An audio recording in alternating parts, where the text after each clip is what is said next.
আজকে আমরা এই ভিডিও থেকে জানবো যে নফস শয়তানের ধোঁকা থেকে ওয়াসওয়াসা থেকে নিজেকে নিজে বাঁচাবো কিভাবে। হ্যাঁ, নফস শয়তান আমাদেরকে ধোঁকা দিয়ে দিয়ে গুনাহ আমাদেরকে দিয়ে করিয়ে জাহান্নামের দিকে নিয়ে যাওয়ার চেষ্টা পরিকল্পনা আগে করেছিল, এখন করতেছে, কিয়ামত পর্যন্ত সে করে যাবে। এটা আল্লাহর সাথে সে ওয়াদা করেছে।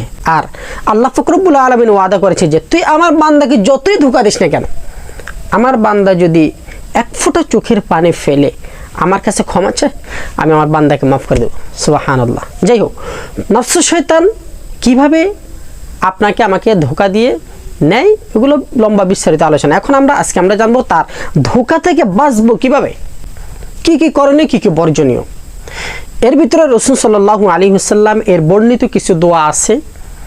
এই দোয়াগুলো পড়লে নফস শয়তান এমনকি কোনো কিছু আপনাকে আমাকে ক্ষতির মধ্যে ফেলতে পারবে না। ওগুলো আমরা সামনে একে একে ধাপে ধাপে বিস্তারিত জানবো ইনশাল্লাহ। সর্বপ্রথম যেটি করণীয় সেটি হচ্ছে যে ইলমে দ্বীন শিক্ষা করা। তলাবুল ইলমি ফরিদাতুন আলা কুল্লি মুসলিমিন ওয়া মুসলিমাতুন। নবী করিম সাল্লাল্লাহু আলাইহি সাল্লাম বলেন যে দ্বীনে ইলম শিক্ষা করা প্রত্যেকটা মুসলমান নর নারীর উপরে কি ফরজ। আপনার আমার ভিতরে যদি দ্বীনে ইলম না থাকে, দ্বীনে বুঝ, দ্বীনে সমঝ না থাকে, তাহলে নফস শয়তান খুবই সহজে ধোঁকা দিয়ে জাহান্নামের দিকে নিয়ে যেতে পারবে। কিভাবে? মনে করেন আপনাকে আপনার ঘরের পুরো সদস্যকে কেউ দাওয়াত দিল, আপনি সেখানে যাবেন না। সদস্যরা, ঘরের অন্যান্য সদস্যরা বলতেছে কেন যাবেন না? আপনি বলতেছেন যে আমি জানি না তার খাবার দাবার কীরকম, তার খাবার কামাই রুজির ইনকাম সোর্স কীরকম, সেটা মানে হারাম, সে কোন পথে ইনকাম করে না করে এটা আমি জানি না, এটা খাওয়া ঠিক হবে কি হবে না, ইত্যাদি ইত্যাদি আপনি বললেন। এখন আপনার ঘরের সদস্য মধ্যে 5 জন বা 7 জন বা 10 জন যদি থাকে, আপনার এই কথা শোনার পরে কমসে কম 3 জন হলেও বলবে যে হ্যাঁ কথা তো ঠিক আছে, সে কি করে না করে আমরা তো কিছু জানি না, দূরে এখানে যাবো। এটা দেখেন, অথচ লাকা সাদাকাতুন ওয়ালানা হাদিয়াতুন। নবী করিম সাল্লাল্লাহু আলাইহি ওয়াসাল্লাম সামনে একবার এক সাহাবা জাকাতের খেজুর এনে রেখেছিলেন। রাসূল সাল্লাল্লাহু আলাইহি ওয়াসাল্লাম সেখান থেকে খাওয়া শুরু করে দিলেন। সাহাবা বললেন, ইয়া রাসূলুল্লাহ, জাকাত ফিতরার খাবার নবী রাসূলগণের জন্য হারাম, আপনি খাচ্ছেন যে? রাসূল সাল্লাল্লাহু আলাইহি ওয়াসাল্লাম বললেন যে লাকা সাদকাতুন ওয়ালানা হাদিয়াতুন, এটা তোমার জন্য সদকা বা জাকাত, কিন্তু আমার জন্য এটা কি হাদিয়া। এরকম আরও অনেক দৃষ্টান্ত এবং হাদিস আছে। স্বামী স্ত্রীকে যেভাবেই এনে হোক তাকে টাকা পয়সা ইনকাম করে এনে দিচ্ছে, খাবার দাবার ব্যবস্থা করে দিচ্ছে, স্ত্রী খাচ্ছে, ছেলে সন্তানরা খাচ্ছে। স্বামী কীভাবে এনে দিচ্ছে এটা তার ব্যাপার, সে চুরি করে এনে দিচ্ছে না ডাকাতি করে এনে এটা তার ব্যাপার। এটা লম্বা চূড়ানো হাদিস। যাই হোক, তো আপনাকে যে দাওয়াত দিচ্ছে তার দাওয়াত আপনি অংশগ্রহণ করাটা জরুরি ছিল, কিন্তু আপনি এই সমস্ত কথা বলে, এই যে এই দিন বুঝগুলো না থাকার কারণে, একটু আগে 2টা হাদিস বললাম আপনাকে, এই যে দিন বুঝ, দিন সমঝ না থাকার কারণে আপনি সন্দেহজনক কথা বলে বাকি সদস্যদেরকেও যাওয়া থেকে বঞ্চিত করে রেখে দিয়েছে। হ্যাঁ, তাহলে 1 নম্বরে দিনই বুঝ, দিনই আলম, দিনই তলব, দিনই জ্ঞান আপনাকে আমাকে শিক্ষা করতে হবে নফস শয়তানের ধোঁকা থেকে বাঁচতে হলে। 2 নম্বরে এরকম মজলিসের ভিতরে যাব না, এরকম মজলিসের ভিতরে যাব না যেই মজলিসের মধ্যে গুনাহের কথাবার্তা বেশি চলে, গুনাহের আলোচনা বেশি চলে, গান বাদ্য, জুয়া, মদ, তাস, তারপরে অন্যান্য খেলাধুলার কথা, অন্যান্য ফাহশা বেহুদের কথা ইত্যাদি গুনাহের কথা যে মজলিসের মধ্যে বেশি চলে, ওই মজলিস থেকে দূরে থাকবো। যাব কোন মজলিসে? যেই মজলিসে গেলে আপনার আমার ঈমান পাকাপুক্ত হয়, মজবুত হয়, শক্ত হয়। হ্যাঁ, ওয়াজ মাহফিলের মজলিসে যাব, তারপরে দিনে হালকার মজলিসে যাব, ওলামায়ে কেরামদের মজলিসে যাব, যেখানে গেলে ভালো ভালো কথা শোনা যায়, জানা যায়, যেখানে গেলে কোরআন হাদিসের কথা শোনা যায়, সেখানে যাব।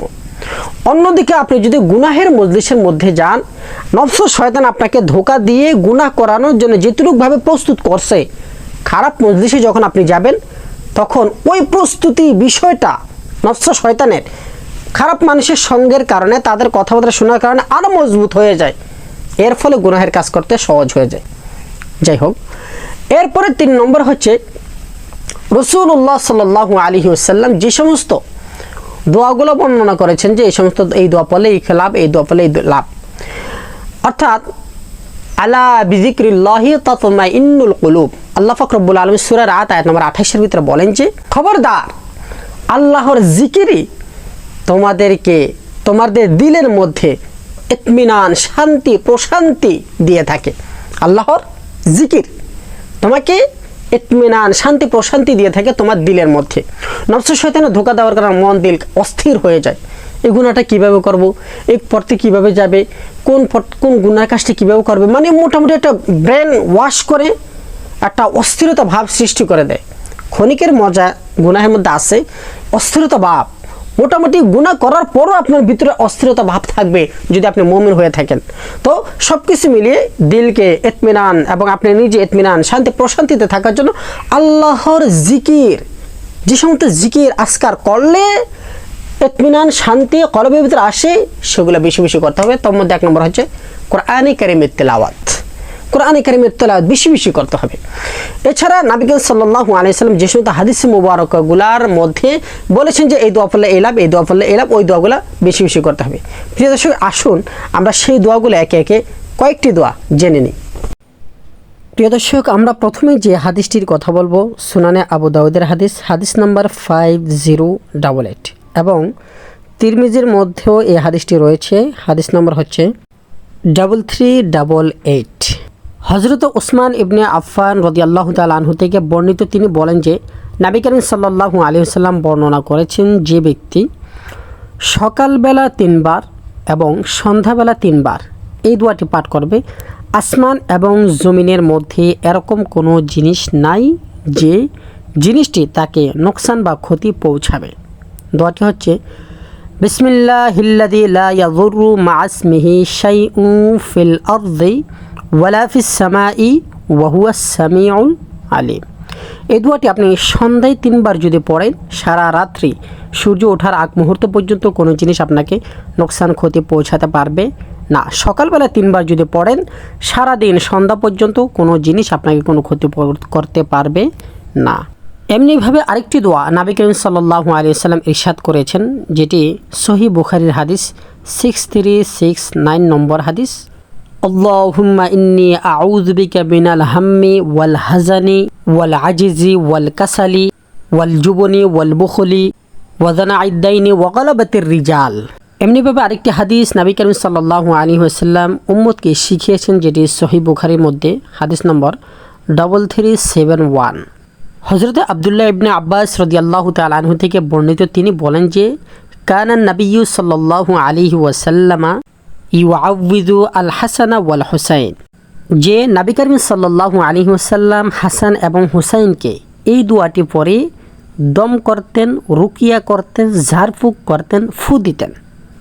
এবং নবী করিম সাল্লাল্লাহু আলাইহি ওয়াসাল্লাম বলতেন যে ইন্না আবাকুমা কানা ইউআযিবু বিহা ইসমাঈলা ওয়া ইসহাক, তোমাদের দাদা হজরতে ইব্রাহিম আলাইহিসসালাতু ওয়াসসালাম এই দোয়াটি পড়ে ইসমাঈল এবং ইসহাক আলাইহিমুসসালামকে দম করতেন, ফু দিতেন, ঝাড়ফুঁক করতেন। কি সেই দোয়াটি?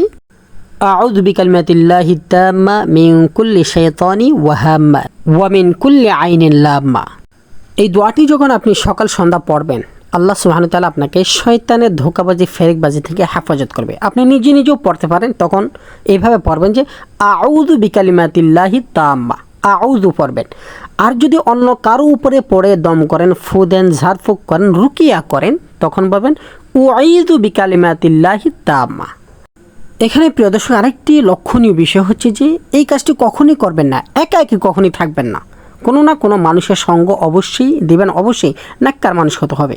খারাপ মানুষের সঙ্গ কখনোই দিবেন না, যার ব্যাখ্যা বিস্তারিত ইতিপূর্বে আগে করেছি। এখন আমি যে কথাটি বলতে চাচ্ছি আপনাদেরকে, যদি আপনি একদম একা একই থাকেন, কোনো মানুষের সাথে উঠা বসা, চলাফেরা, কথাবার্তা আপনার পছন্দ না, আপনি একা একা থাকতে আপনার ভালো লাগে, এই বিষয়টা খুবই খারাপ, খুবই খারাপ। শয়তান আপনাকে ধোঁকা দিতে আরও সহজ হয়ে ওঠে, আপনাকে আরও সহজভাবে ধোঁকা দিতে পারে। প্রিয় দর্শক, এরকম কোনো মানুষ যদি আমরা দেখি, আমাদের নজরে আসে, আমাদের আশপাশে যদি কেউ থাকে, তারা যদি আমাদের কাছে আসে, তাদেরকে এরকম কোনো কথা বলবো না যে কথা দ্বারা তারা দুঃখ পায়, বা সে যে ডিপ্রেশনের মধ্যে আছে ওই বিষয়ে কোনো কথাই বলবো না। তার সামনে ভালো ভালো নসিহতপূর্ণ কথা বলবো, বা তাকে উৎসাহ প্রদান করব, এভাবে থাকতে নেই, এভাবে থাকলে সমস্যা, বোঝানোর চেষ্টা করব। হ্যাঁ, তাকে আমি বিভিন্ন রকমের বিভ্রান্তিকর কথা বলি, আরও ডিপ্রেশনের মধ্যে ফেলে দিব, যেরকম কোনো কথা কোনোভাবেই, কোনো মতেই কেউই কখনোই কাউকে বলবো না ইনশাআল্লাহ। প্রিয় দর্শক, বোঝানোর জন্য একটি মেসাল আপনাদেরকে দিচ্ছি ছোট্ট করে। আপনাদের সময় বেশি নিব না। মনে করেন একজন মানুষ অসুস্থ হয়ে গেছে, তার পা ভেঙে গিয়েছে বা কেটে গিয়েছে বা এরকম একটা রোগ তার হয়েছে, যার কারণে সে বিছানায় পড়ে আছে। এখন আপনারা তাকে দেখতে গিয়েছেন, অনেক সময় অনেক মহিলারা দেখতে যায়, মহিলাদের কথা তো বলে লাভ নেই, এরা ট্যাপ রেকর্ডার যদি FM রেডিও একবার ছাড়লে একদম বন্ধ করা ছাড়া বন্ধই হয় না, এরকম অবস্থা তাদের। তখন হেরি হেরে ঠ্যাং শেষ গেছে, এই কি অসুখ হয়েছে, তার জীবন তো বরবাদ, কীভাবে কামাই করবে, কীভাবে থাকবে, কীভাবে খাইবে, কীভাবে বিবাহ শাদী করবে, ভবিষ্যৎ জিন্দি কীভাবে চালাবে, ইত্যাদি ইত্যাদি। তখন ওই ব্যক্তি এমনিতেও পেরেশানির মধ্যে আছে, তাদের ওই সমস্ত কথাগুলো শুনে আরও পেরেশানির মধ্যে পড়ে যায়, হ্যাঁ, আরও পেরেশানির ভিতরে পড়ে যায়। তখন তার জন্য ওই ডিপ্রেশনের মধ্যে থেকে বের হয়ে আসাটা অনেক কষ্টকর হয়ে যায়। হ্যাঁ, তো যে ব্যক্তিকে এরূপ কথা বলেছে সে কিছুদিন পরে আলহামদুলিল্লাহ সুস্থ হয়ে গেছে, ভালো হয়ে গেছে। আমি নাম বলিনি, আপনাদেরকে বিস্তারিত বলিনি। হ্যাঁ, সে ব্যক্তি ভালো হয়ে গেছে, আগের মতো সুন্দর চলাফেরা করতেছে, কিন্তু সে বলতেছে আমার ওই মুহূর্তটা এতটা কঠিন বা এতটা ভয়ানক ছিল যা আমি কখনোই কাউকে বলে বুঝাতে পারবো না। একে তো আমি এমনি টেনশনের মধ্যে আসি, দ্বিতীয়ত মানুষরা এসে আবে যাবে উল্টোপাল্টা কথা বলে আমাকে আরও ডিপ্রেশনের মধ্যে ফেলে দিত। যাই হোক প্রিয় দর্শক, কোরআন এবং হাদিসের দৃষ্টিতে শয়তান নফস এর অস্বসা ধোঁকা থেকে, ফেরেকবাজি থেকে কীভাবে বাঁচবো, কিছু কথা আলোচনা আপনাদের সামনে রাখার চেষ্টা করেছি। বরাবরের মতো একটি কথা না বললেই নয়, আমারই ভুল আপনাকে সংশোধন করার সুযোগ করে দেয়।